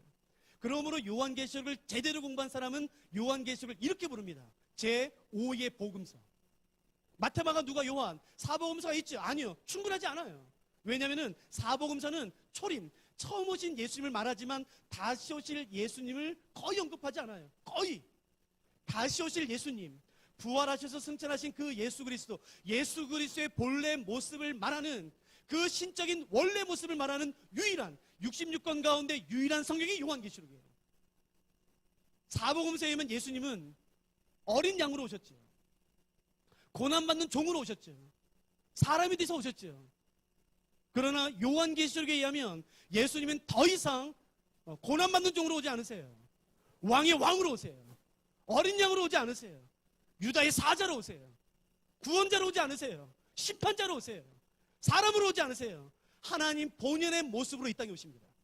그 예수 그리스도의 본래 모습을 말하는 66권 가운데 유일한 성경이 요한계시록이에요. 그런데 사단이 이걸 왜곡시켜놨어요. 두렵게, 말도 안 되게, 666. 아니요, 설명드릴 거예요. 그러므로 우리가 오늘과 내일 짧은 시간이지만 우리가 어디에 집중할 거냐면은 요한계시록에 언급된 예수님이 누군지에 대해서 우리가 집중할 거예요. 이해되셨어요? 자, 우리가 이것을 기반으로 이제 우리가 본문에 들어갈 거예요. 이 배경 안에서 요한계시록 기록된 것이에요. 그래서 제가 서신서 말씀드렸잖아요. 그러니까 서신서는 문자적 의미를 해석해야 된다라는 것도 중요하지만 모든 서신서는 목적이 있어요. 감사를 표현하든 어떤 문제를 해결하든 책망을 하든. 그러니까 요한계시록은 서신서의 양식을 가지고 있기 때문에 요한계시록을 기록할 어떤 분명한 목적이 있었겠죠. 두 번째, 선지서이기 때문에 사도 요한 당시에 어떤 일이 있었고 그 문제를 해결하기 위해서 또 그 문제의 원인을 말하기 위한 것이겠죠. 그 일은 뭐냐면은 바로 도미티안 박해예요. 그러니까 사도 요한 당시의 교회와 사도 요한에게 도미티안 박해가 있었고 도대체 이것의 원인이 무엇이고 이것으로 말미암아 교회는 어떻게 될 것인가가 언급된 것이 이 요한계시록이에요. 그러니까 이 이해 안에서 요한계시록을 이제 살펴보도록 할게요. 요한계시록 1장 4절부터 8절입니다. 요한계시록 1장 4절부터 8절은 창세부터 요한계시록에 있는 수많은 하나님의 말씀과 본문 가운데 가장 중요한 것 중에 하나예요. 물론 다 중요하죠. 요한복음 3장 16절, 창세기 1장 1절, 요한복음 1장 1절 다 좋죠. 다 중요하죠. 그러나 그럼에도 불구하고 성경에서 가장 의미가 있는 중요한 핵심적인 구절을 골라라. 그렇다면 절대 빠지지 않는 게 요한계시록 1장 4절부터 8절입니다. 왜냐하면 창세부터 요한계시록 가운데 어떤 본문은 하나님이 언급돼요. 어떤 본문은 예수님이, 어떤 본문은 성령님이, 어떤 본문은 하나님과 예수님이, 어떤 본문은 하나님과 성령님, 예수님과 성령님. 그러나 요한계시록 1장 4절부터 8절은 들어보세요. 하나님, 예수님, 성령님, 이 삼위일체 하나님이 함께 한자리에 계신 것을 설명하는 몇 안 되는 삼위일체 본문이에요. 그러니까 기독교의 핵심 가운데 핵심인 그 삼위일체를 말하는 성경의 몇 안 되는 본문 가운데 하나가 바로 이것입니다. 기가 막힌 중요한 것입니다. 그러니까 반드시 아셔야 돼요. 이걸 아셨죠? 그러니까 제가 이걸 좀 설명드릴게요. 요한계시록 1장 4절부터 8절은 삼위일체 하나님이 어떤 분인지를 설명하는데 하나님의 성품, 본질, 그리고 하신 일을 설명해요. 하나님이 어떤 분이신지, 예수님이 어떤 분이신지, 성령님은 어떤 분이신지, 하나님, 예수님, 성령님은 각각 어떤 일을 하셨는지가 4절부터 8절 가운데 언급되는데 이 중에서 가장 강조하는 것, 핵심은 뭘까라는 것이에요. 여기까지 따라오셨죠? 도대체 4절부터 8절에선 삼위일체 하나님이 어떤 분인지를 강조하고 있는데 여기서 가장 강조하는 게 뭐냐는 거예요. 제가 잠깐 멈출 거예요. 죄송합니다. 잠깐 멈출게요. 제가 한 가지를 설명한 다음에 다시 올게요. 저는 학교에서 히브리 문학기법이랑 수서법을 가르치거든요. 근데 히브리 문학기법은 뭐 몇 개 안 돼요. 그 중에 일반적으로 히브리 문학기법뿐만 아니라 일반 문학에서도 쓰는 어떤 글을 쓸 때 기법이 있어요. 그래서 우리는 구성의 법칙, 러브 컴포지션 이라고 부르는데 그 중에 제가 한 가지 설명드릴게요. 그리고 다시 일로 올게요. 그건 바로 뭐냐면은 인클루지오예요. 그러니까 우리가 많이 배웠던 거예요. 그러니까 어르신들은 처음 들어도 걱정하지 마세요. 제가 설명드릴게요. 인클루지오는 한국말로 말한다면 수미, 머리와 꼬리가 쌍관, 같은 관점으로 바라보고 있다는 것이에요. 그래서 인클루지오를 굳이 한국말로 옮긴다면 수미 쌍관법, 즉 어떤 글에 머리와 꼬리가 똑같아요. 머리와 꼬리가 똑같아요. 이게 왜 중요하냐면은 중간에 여러 가지 내용이 나오지만 이 중간에 모든 내용이 A에 요약되어 있어요. 그러니까 이 A가 핵심이에요. 이게 인클루지오, 수미쌍관법이에요. 예를 든다면 시편 8편이 대표적이죠. 여호와 우리 주여, 주의 이름이 온 땅에 어찌 그리 아름다운지요. 뭐 어린이집으로 원수를 잠잠케 하시며 뭐 하나님을 그러면 막 나오다가 제일 마지막에 어떻게 끝나죠? 여호와 우리 주여, 주의 이름이 온 땅에 어찌 그리 아름다운지요. 그러므로 시편 8편에서 말하고자 하는 핵심은 뭐냐면은 하나님, 당신의 이름이 온 땅 가운데 가장 아름답습니다 라는 걸 말하는 것이에요. 이해되시겠어요? 그게 인클루죠. 예를 들어 드릴게요. 성경 다 펴세요. 마태복음 4장.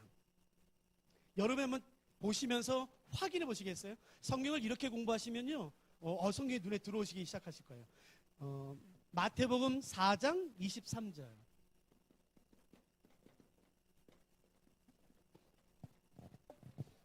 마태복음 4장 23절을 읽을 테니까 눈여겨보세요. 제가 읽겠습니다. 마태복음 4장 23절. 예수께서 온 갈릴리에 두루 다니사 그들의 회당에서 가르치시며 전국 복음을 전파하시며 백성 중에 모든 병과 모든 약한 것을 고치시니. 자, 보세요. 마태복음 4장 23절은 어떤 것을 말하고 있냐면요, 예수님께서 이 땅에 오셔서 공생애를 사시는 동안에 수많은 사역을 하셨지만 그 모든 사역은 세 가지로 요약이 돼요. 자, 예수님께서 이 땅에 사용하셨던 모든 사역은 몇 가지로 요약이 된다고요? 세 가지. 그 세 가지가 여기 있어요. 그러므로 제가 마태복음 4장 23절을 다시 읽을 테니까 그 세 가지 사역이 무엇인지 여러분이 찾으세요. 제가 다시 읽겠습니다.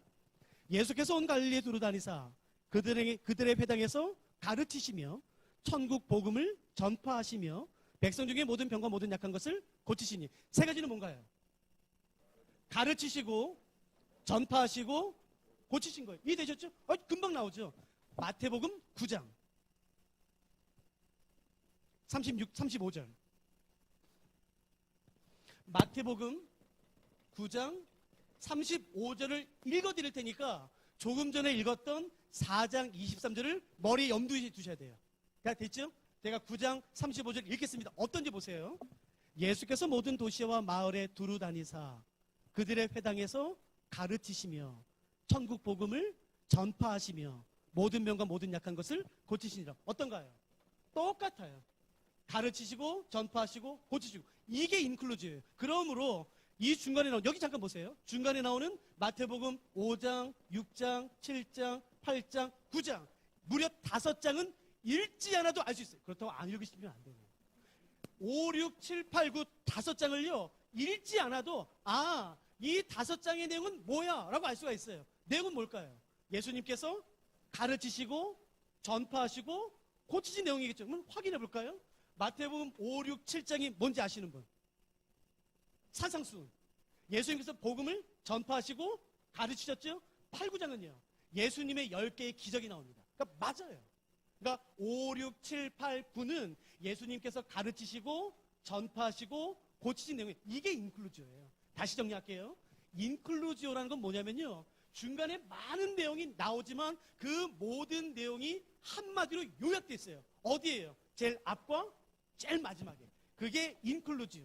제가 이 설명을 왜 드렸을까요? 이게 인클루지오예요. 그러므로 4절과 8절, 그러니까 중간에 삼위일체 하나님에 대한 수많은 묘사와 설명이 있지만 그 모든 것들은 A에 요약됩니다. 4절과 8절. 그러니까 A를 찾으세요. 제가 4절을 읽고 그 다음에 8절을 읽을 테니까 그 A가 무엇일지 여러분들이 찾아보는 것입니다. 준비되셨죠? 제가 4절 먼저 읽겠습니다. 요한계시록입니다. 요한은 아시아에 있는 7교회에 편지하노니 이제도 계시고 전에도 계셨고 장차 오실 이시며 그의 보좌 앞에 있는 7 영과. 됐죠? 자, 이제 8절 있습니다. 그러니까 4절과 똑같은 A를 찾으세요. 8절. 주 하나님이 이르시되 나는 알파와 오메가라. 이제도 있고 전에도 있었고 장차 올 자요 전능한 자라 하시더라. A는 뭔가요? 예, 제가 적을게요. 잠시만요. 자, 이제도, 그 다음엔요. 전에도, 그 다음엔요. 장차 올 자요. 이게 4절부터 8절의 핵심이에요. 이제 여기 절 보세요. 이제도 계시고 전에도 계시고 장차 오실 이 말이 4절부터 8절의 핵심인데 절대로 하나님을 이렇게 묘사하지 않습니다. 무슨 말이야? 이거 많은데. 아니요. 하나님을 묘사할 때 절대로 이렇게 묘사하지 않아요. 이건 원형이 아니에요. 원형이 안 보이면 이게 뭔지 모릅니다. 원형을 제가 보여드릴게요. 그럼 보이실 거예요. 요한계시록 4장 보세요. 4장 8절. 여기에 원형이 나와 있어요. 만일에 우리가 하나님을 이렇게 묘사할 때는 이렇게 묘사해요. 제가 무슨 말인지 모르실 거예요. 아직은요. 이걸 보세요. 요한계시록 4장 8절 보시면은 중간에 거룩하다 거룩하다 보이시죠? 여기 잘 보세요. 이게 원형이에요. 제가 읽겠습니다. 거룩하다 거룩하다 거룩하다 주 하나님 곧 전능하신 이여 전에도 계셨고 이제도 계시고 장차 오실 이 4장 8절을 불러보세요. 어떻다고요? 예, 전에도 보세요. 전에도 그 다음엔요. 이제도 그 다음엔요. 장차 올 이게 원형이에요. 창세부터 요한계시록에서 하나님을 묘사할 때는 이게 원형이에요. 뭐에 따라서요? 시제에 따라서. 하나님은 전에도 계셨고 이제도 계시고 장차 오실 분입니다. 라고 과거, 현재, 미래의 시제에 따라서 설명하는 게 원형이에요. 오직 여기서만 바뀌어 있습니다. 보세요. 원형을 모르면 이게 안 보여요. 그냥 지나간다. 그냥. 이게 얼마나 중요한지 알아야 돼요. 자, 뭐와 뭐가 바뀌어 있나요? 과거와 현재가 바뀌어 있습니다.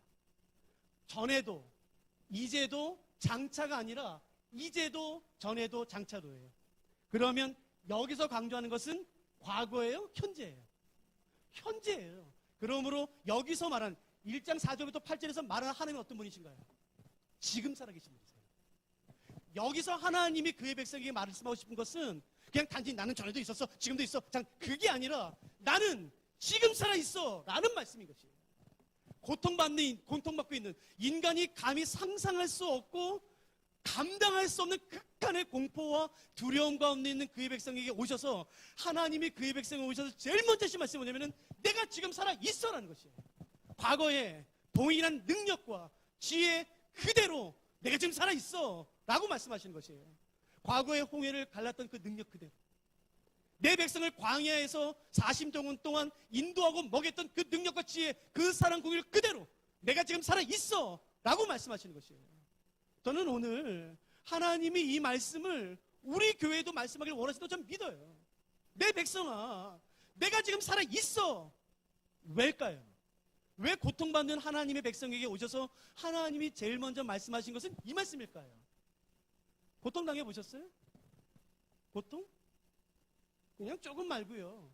감당할 수 없는 고통이에요. 그때 하나님이 보이세요? 안 보여요. 아무리 기가 막힌 믿음을 가진 사람이라 할지라도 인간이 감당할 수 없는 극한의 공포, 두려움, 극한 핍박 딱 가면요. 하나님 안 보여요. 목사 할아버지도 안 보여요. 그때 하나님이 오셔서 제일 먼저 말씀하시는 것은 책망이 아니라고요. 너네 자식아 그것도 못 견뎌요? 그런 게 아니라고요. 야야 내가 살아있어. 내가 지금 살아있어. 라고 하나님이 그의 백성에게 말씀하시는 것이에요. 내가 지금 살아있어. 우리가 다 보지 못하지만 한번 8절만 잠깐 보실까요? 사실은 1장 4절부터 8절을 꼭 묵상하셔야 돼요. 이게 너무너무 중요해요. 근데 저희가 시간이 없으니까 보세요. 8절만 볼게요. 주 하나님이 이르시되 나는 알파와 오메가라. 이게 무슨 뜻인가요? 헬라어 자음, 알파벳 자음의 첫 자와 제일 마지막 자네요. 그러니까 나는 시작과 끝이고 처음이고 마지막이에요. 여러분 상상해 보세요. 극한의 공포와 두려움 가운데 있는데 그냥 뜬금없이 있으면 에이, 나는 알파 오메가다. 이게 뭐야 이게? 그게 뭐가 위로가 돼요? 내가 너를 눈동자 지킬 거야. 내가 너를 붙잡을 거야. 내가 너를 피난처. 이게 더 위로가 되죠. 내가 알파 오메가. 이게 뭐가 위로가 돼요? 왜 이렇게 말씀하셨을까요? 보세요. 고통이 왜 힘든지 아세요? 고난이? 끝을 모르기 때문에 힘든 거예요. 내가 당하고 있는 이 극한의 공포와 두려움, 질병, 관계의 어려움, 재정의 어려움, 그 모든 고난의 끝을 안다면, 이거 내일 끝나는 걸 내가 알아요. 내일 확실히 끝나요. 그러면 오늘 견딜 수 있으세요? 없으세요? 있죠. 지금 내가 감당하고 있는 이 어려움이 앞으로 20일 뒤에 확실히 끝나요. 확실히 끝나요. 정말 확실히. 그걸 안다면 견딜 수 있어요? 없어요? 있어요. 고난이 왜 힘든 줄 아세요? 지금의 고난이 끝이 안 보이기 때문이에요. 언제 끝날지 모르기 때문에 그래요. 하나님이 그의 극한 고통 가운데 있는 그의 백성에 오셔서 하신 말씀이 뭐냐면은 내가 알파 오메가야 라는 것이에요. 너의 고난의 시작도 나였듯이 그 고난의 끝은 나에게 있다는 것이에요. 그럼 이제 질문해 볼 테니까 한번 대답해 보세요. 도미티안 박해 가운데 견딜 수 없는, 감당할 수 없는 극한의 공포와 두려움 가운데 핍박 가운데 있었던 그리스도들이 생각할 때 자신들이 당하는 이 고난을 끝내줄 힘은 누구에게 있는 것처럼 보였을까요? 그 당시에 누구에게만 잘 보이면 이 고난 끝낼 수 있다라고 생각할 수 있을까요? 로마 군인이죠. 도미티안이죠. 뭐 하나님 말씀하신 거 아니야. 도미티안이 아니야. 로마 군인이 아니야. 나야. 내가 알파와 오메가야 라고 말씀하신 것이에요. 여러분 여기 아멘 할 수 있으시겠어요? 이 사장만 날 도와주면 되는 거예요. 이 교수만 날 도와주면 절대로 안 돼요. 여러분 하나님이 알파와 오메가 되세요. 하나님이 닫으면 누구도 도울 수 없어요. 하나님이 여시면 누구도 닫을 수 없어요. 누가 그 믿음을 오늘 가지시겠습니까? 세상에 기웃거리지 마세요. 하나님에게만 무릎 꿇는 거예요. 하나님에게만. 나의 필요를 하나님에게만 하는 거예요. 하나님에게. 구차게 다니지 마세요. 하나님이 여시면 누구도 닫을 수 없어요. 우리가 그 믿음을 가진 사람이지 않습니까? 하나님이 알파와 오메가 되세요. 그러니까 어설픈 위로하면 안 돼요. 어설픈 위로. 고난 가운데 있는 하나님 백성이 오셔서 하신 말씀이 이거예요. 하나님은 내가 알파와 오메가야. 다른 데 가서 절하지 마. 다른 데 가서 도움 청하지 마. 너의 도움은 나야 한다. 우리 믿음의 선배님이 그렇게 사셨잖아요. 내가 산을 향하여 눈을 들리라. 나의 도움이 도대체 어디서 올고 나의 도움은 천지를 지으신 여호와에게서로다. 하나님만이 내 복이 되시는 것이고 하나님만이 내 소망이 되시고 내 생명이 되시는 것이에요. 이 세상이 주는 썩은 고기에 놀아나시면 안 되는 것이에요. 이 세상이 주는 썩은 고기에 만족하지 마세요. 하나님을 도움 삼는 거예요. 하나님. 그리고 말씀하시죠. 내가 살아있어라는 거죠. 그 다음 보세요. 1장 8절. 주 하나님이 이르시되 나는 알파와 오메가라. 이제도 있고 전에도 있었고 장차 올 자요. 여러분 그 다음 단어 한번 동그라미 쳐보실 수 있으시겠어요? 전능한 자다. 전능한 자다. 라는 말은 헬라어로 잘 보세요. 굉장히 재밌어요. 판토크라토르에 한글로 쓸게요. 판토크라토르. 판토크라토르라는 단어가 쓰였는데 잘 들으세요. 이 단어는 마태복음부터 요한계시록까지 27권의 신약성경 가운데 딱 10번 나옵니다. 그러니까 우리가 생각할 때는요, 신약성경에 전능한 자가 많이 나올 것 같아요. 아니요. 10번밖에 안 나와요. 믿어도 돼요. 저 목사님이랑 성경 가르친 사람이에요. 그러니까 CCM 가사에 많이 나와요. 전능하신 나의 주. 그래서 우리는 성경에 이 단어가 많이 나올 것 같죠? 마태복음부터 요한계시록까지 신약성경에 이 단어는 딱 10번 나옵니다. 한 번은 고린도서 6장에 나와요. 딱 한 번. 고린도후서 6장 18절. 두 번째. 나머지 9번은 한 성경에 다 나와요. 그러므로 27권의 신약 성경 가운데 무려 25권에는 이 단어 자체가 없습니다.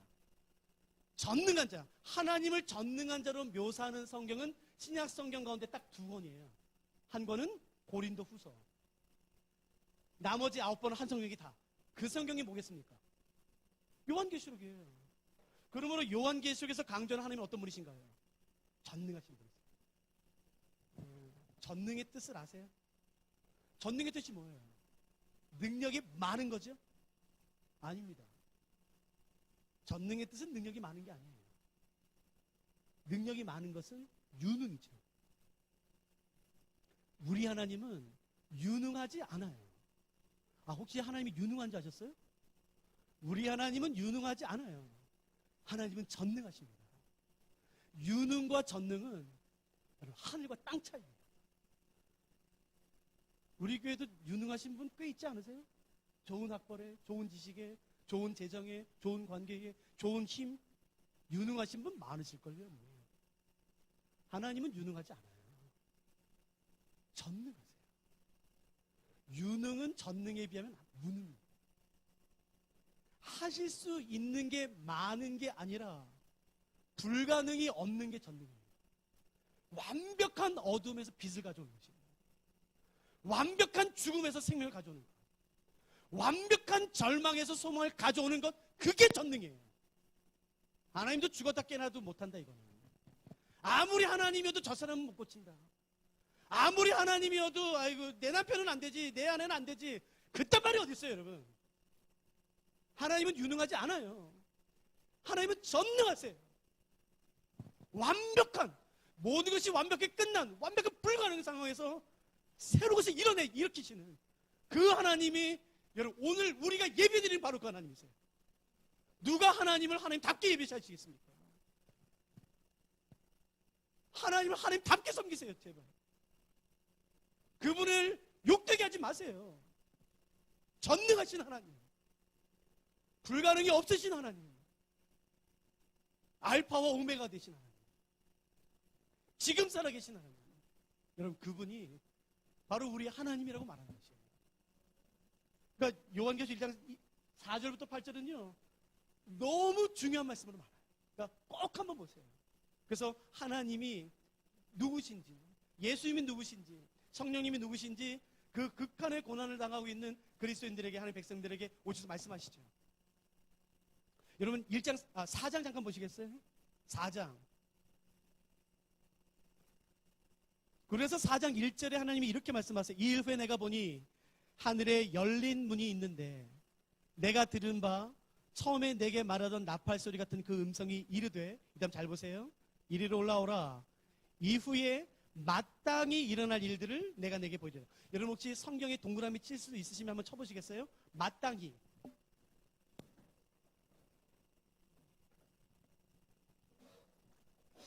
저는 여러분 한글 성경은 번역이 굉장히 좋아요. 굉장히. 근데 좀 아쉬움이 있긴 있어요. 왜냐하면은 마땅히로 번역된 헬러로, 제가 헬러 적어볼게요. day라는 단어예요. day. 그러니까 이 day라는 단어가 마땅히로 번역됐는데 이것은 마땅하지 않아요. 왜냐하면은 day라는 뜻의 원래 뜻은 must예요. 반드시 뭐뭐하다. 1장 보세요. 1장 1절. 1장 1절. 예수 그리스도의 계시라. 이는 하나님이 그에게 주사 반드시 속히 일어날 일을 할 때 그 반드시가 이 단어예요. day. 그러니까 같은 요한계시록 안에서 day라는 단어가 1장 1절에서는 반드시, 4장 1절에서는 마땅히로 번뜩. 그러니까 좀 약간 좀 아쉬워요. 그러니까 이거를 반드시로 바꿔놓으세요. 그러니까 이런 거예요. 하나님이 그 고통 가운데, 절망 가운데, 낙담 가운데 이제 다 끝났다, 소망을 잃어버린 하나님의 백성에게 오셔서 하나님 말씀하세요. 야야 이리 와봐, 이리 와봐. 이제 다 끝난 것 같지? 교회 다 끝난 것 같지? 하나님의 나라는 다 끝난 것 같지? 오케이, 내가 너한테 뭐 하나 보여줄게. 그래서 이렇게 말씀하세요. 기억해라, 이거 반드시 일어난다는 거죠. 내가 너에게 뭐 하나 보여주마. 근데 이거 기억해라. 네가 믿든 안 믿든 상관없어. 네가 헌신하든 헌신하지 않든 상관없어. 사람들이 비웃든 조롱하든 아무 상관없어. 이거 반드시 일어난다 라고 말씀하신 것이에요. 그러므로 4장 1절 이후에 나오는 모든 말씀은 기억하세요. 사람들이 조롱하든 뭐 교회에 대해서 뭐라고 말은 다 필요 없어요. 반드시 이루어집니다. 반드시. 왜요? 하나님이 그렇게 말씀하셨으니까. 이리로 올라오라. 내가 너에게 반드시 일어날 일을 내가 내게 보이리라. 그게 뭐냐는 거예요. 하나님이 말씀하시는 반드시 일어날 일. 그러면서 제일 먼저 보여주신 것이 무엇이냐면은 4장 2절 기가 막히죠. 내가 곧 성령에 감동되었더니 보라 하늘의 보좌를 베풀었고 그 보좌 위에 앉으신 이가 있는데 극한의 고통 가운데 빠져있는 두려움 가운데 빠져있던 교회와 그리스도인과 사도 요한에게 하나님이 오셔서 제일 먼저 보여주신 것이 뭐냐면은 하나님 자신이에요. 하나님 자신. 온 하늘을 보좌 삼아 앉아 계신 하나님 자신. 왜일까요? 고난 가운데 가보신 분은 알아요. 하나님이 안 보여요. 문제가 하나님보다 훨씬 커요. 내 목을 누르는 그 문제, 재정의 압박, 질병이 하나님보다 몇십 배 더 커요. 그런데 하나님이 그 고난 가운데 빠져있는 하나님의 백성인 그리스도인에게 오셔서 제일 먼저 하신 일이 뭐냐면은 책망이 아니에요. 눈을 들어 하나님을 보게 하는 거죠. 그러므로 우리가 알 수 있죠. 영적 침체에서 나오는 첫 번째는 어떤 프로그램을 하는 게 아니에요. 어떤 기도원에 가는 게 아니에요. 눈을 들어 하나님을 바라보는 거죠. 눈을 들어 하나님을 바라보기 시작할 때에 그 문제가 하나님의 발밑에 있다는 게 보이는 거예요. 온 하늘을 보좌 삼아 앉아 계신 하나님. 여러분 한번 상상해 보세요. 이 집 천장이 없어요. 하늘 저 끝에서 저 끝까지 온 하늘을 보좌 삼아서 하나님이 앉아 계세요. 한 발로는 땅을, 한 발로는 바다를, 그 온 하늘을 보좌 삼아서 그 앉아 계신 그 광대하신, 그 높고 위대하신, 전능하신 그 하나님을 제일 먼저 보여주세요. 하나님의 발 앞에 로마가 있어요. 하나님의 발 앞에. 그러니까 예배는 뭐냐면은 눈을 들어 하나님을 바라보는 거죠. 예배는 나를 보는 게 아니에요. 은혜를 받기 위해 예배하는 게 아니에요. 하나님이 어떤 분이신지를 높이는 게 예배인 것이에요. 그러니까 하나님을 바라보셔야 돼요. 사실 이 부분을 더 많이 설명드리고 싶은데 보세요. 4장 1절에서 말했죠. 이리로 와라. 이후에 반드시 일어날 일들을 내가 내게 보이리라. 도대체 반드시 일어날 일은 뭘까요? 잘 들으세요. 이때 보여주신 것이 반드시 일어나겠다고 말씀하시고 보여주신 것이 그 유명한 요한계시록 7장 9절입니다. 보세요. 이 무슨 말씀인지. 요한계시록 7장 9절. 제가 읽어볼게요.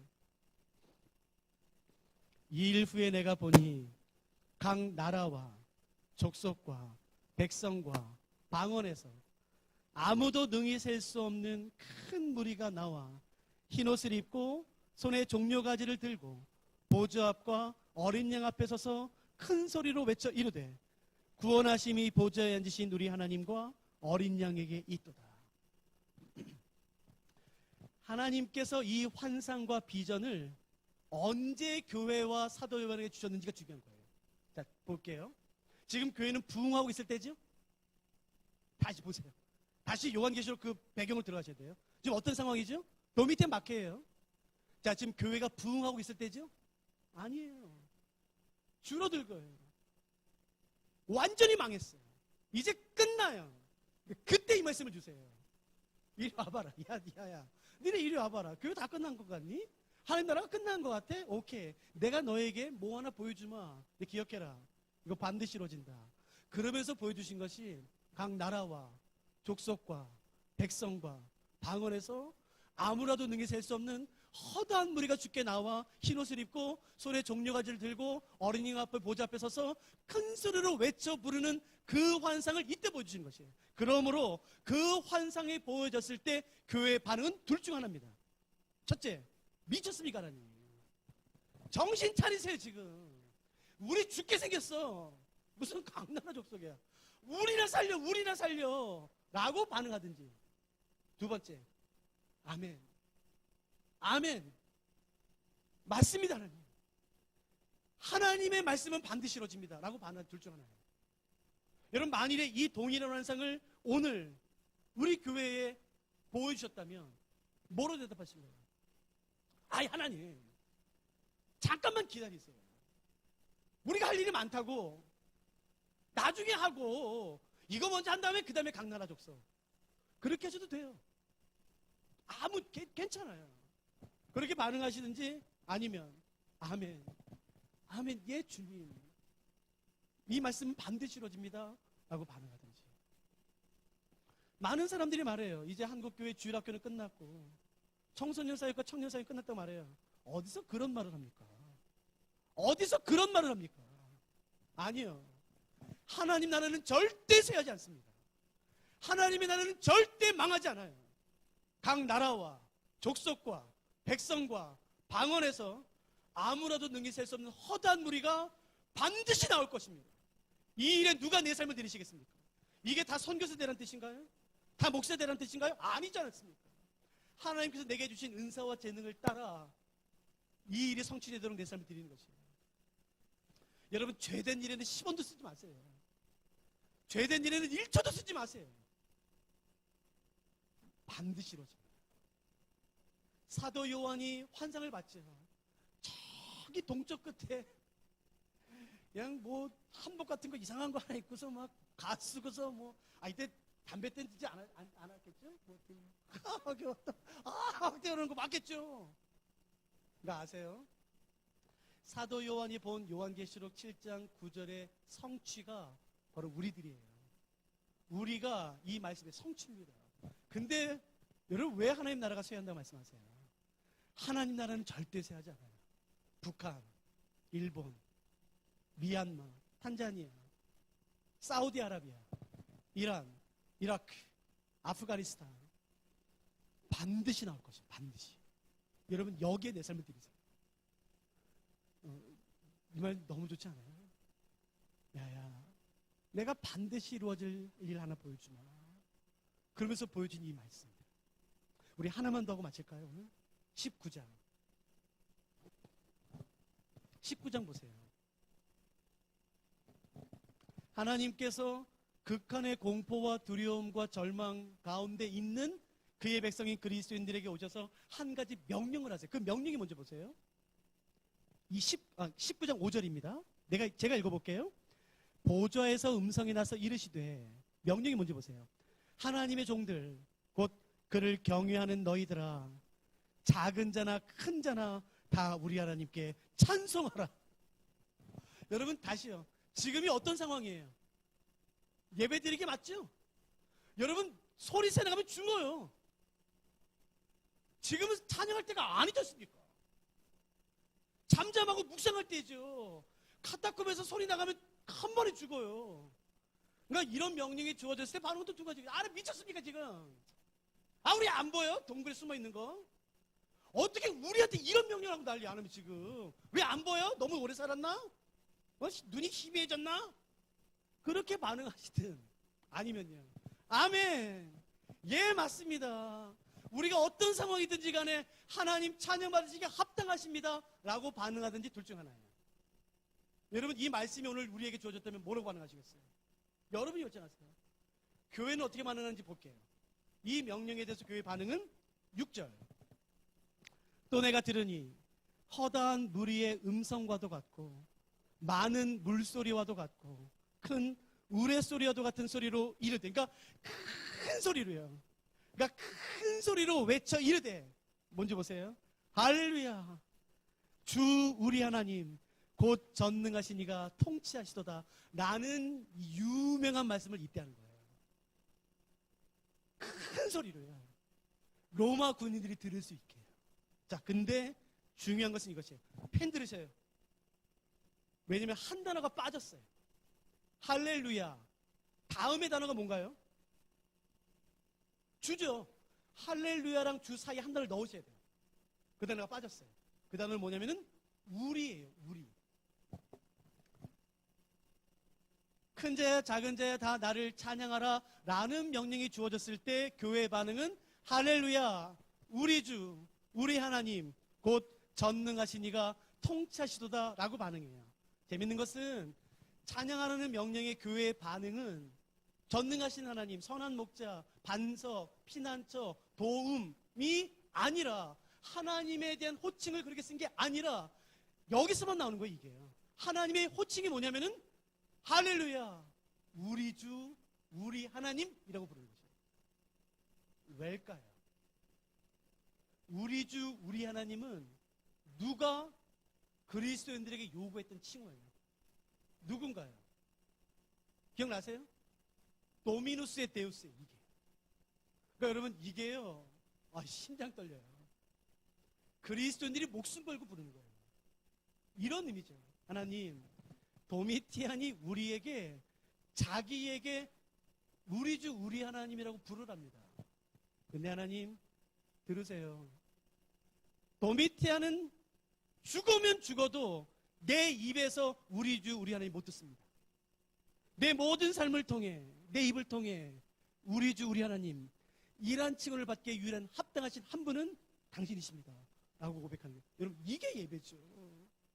여러분 이게 예배죠. 내 목숨을 건 예배인 것이에요. 이거 걸리면 죽어요. 누가 좀 이런 예배를 드리시겠습니까? 이런 예배를.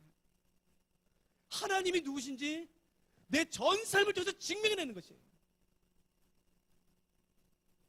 또 하나 할렐루야 우리 주 우리 하나님 곧 전능하신 이가 뭐 한다고요? 통치하신대요. 여러분 실제로 그리스도인들이 느꼈을 때 누가 이 세상을 다스리고 있는 것처럼 느꼈을까요? 도미티안 아니겠습니까? 여러분 지금 누가 이 세상을 다스리는 것처럼 보이세요? 코로나요? 아닙니다. 하나님이 다스리시는 거죠. 하나님이 살아계세요. 하나님이 주관하시는 거죠. 어떤 분들은 말하죠. 하나님이 코로나 시대에 왜 침묵하십니까? 아니요. 그분은 침묵하신 적이 없어요. 모든 민족과 열방이 구원받을 때까지 그분은 결국 쉬지 않으십니다. 코로나 때에도 여전히 그분은 일하고 계세요. 왜 그분이 잠잠하시다고 생각하세요? 아니요. 그분은 말씀하고 계세요. 일하고 계세요. 여전히 신실하게. 누가 좀 이런 예배를 드리시겠습니까? 할렐루야. 우리 주 우리 하나님 곧 전능하시니가 통치하시고 그 다음이 유명한 찬양이죠. 우리가 즐거워 기뻐 크게 기뻐하며 그의 영광을 돌리세 어린 양의 혼인 기약이 이르렀고 그의 아내가 자신을 준비했으므로. 그 찬양 아시죠? 할렐루야 전능하신 주가 다. 저는 솔직히 그 찬양이 좀 약간 아쉬워요. 이게 이렇게 목숨 걸고 부르는 찬양 할렐루야. 누가 지금 음악을 전공한 사람이 있다면 이 본문으로 오케스트라 막 신발이 붓다 해가지고 그 웅장하게 심포니로 막 좀 작곡해주면 좋겠어요. 여기 작곡가 계세요? 그 우리 함께 기뻐요? 아니시죠? 그거 아마 외국 곡일 거예요. 그러니까 좋죠. 뭐 할렐루야도 좋은데 누가 지금 이 곡은 이 본문은 좀 웅장하게 좀 해주면 좋겠어. 할렐루야 막 이렇게. 나는 잘 모르겠지만 여러분 이런 예배 멋있지 않아요? 이런 게 예배죠. 이런 예배 드리고 싶어요. 그리고 이런 고백 드리고 싶어요. 하나님이 이런 분이십니다. 내 하나님이 이런 분이십니다. 그런 고백